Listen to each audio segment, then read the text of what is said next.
Despite Sam Dastyari resigning this week over ongoing allegations of promoting Chinese interests, and regular denunciations of Chinese interference in Australian politics, little has been said about what China makes of it all.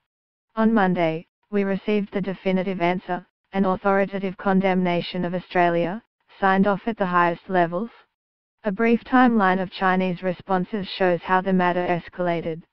Last week, the Chinese embassy in Australia issued an unusually heated statement criticising Australian media and politicians.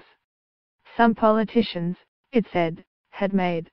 The statement included a translation of a statement from Prime Minister Malcolm Turnbull that Chinese influence is interfering with Australian politics.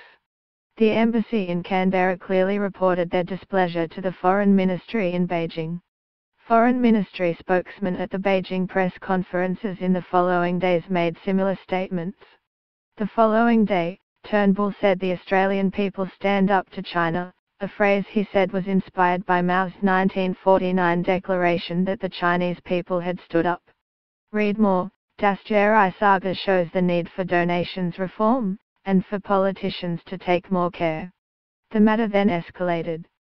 Following the comments being reported, and a meeting in Beijing, almost certainly the next day, to determine the official line, China launched a full rhetorical assault on December the 11th.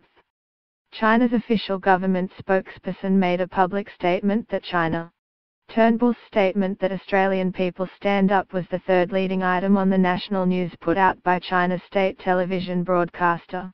Most significantly of all, the People's Daily, China's official newspaper of record, had a special signed editorial attacking Australia's government and media. Of these events, it is the People's Daily editorial that is the most authoritative. The People's Daily is the official newspaper of the Communist Party that runs China. It has a number of different classes of editorial. This one is known as a signed editorial. It represents the voice of China. It must be signed off on by a member of China's highest leadership committee, and drafted by a special group within the People's Daily. It is the third highest ranking editorial that can be released. The two highest ranking editorials are only released for special occasions, roughly monthly. Why is this editorial so important?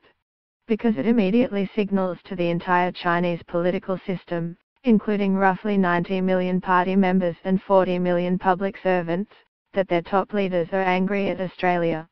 Based on the television broadcast and the official editorial, the issues appear to be with Australian media, the public discourse on China, and with the Prime Minister's phrase that the Australian people stand up, which was described as laughable.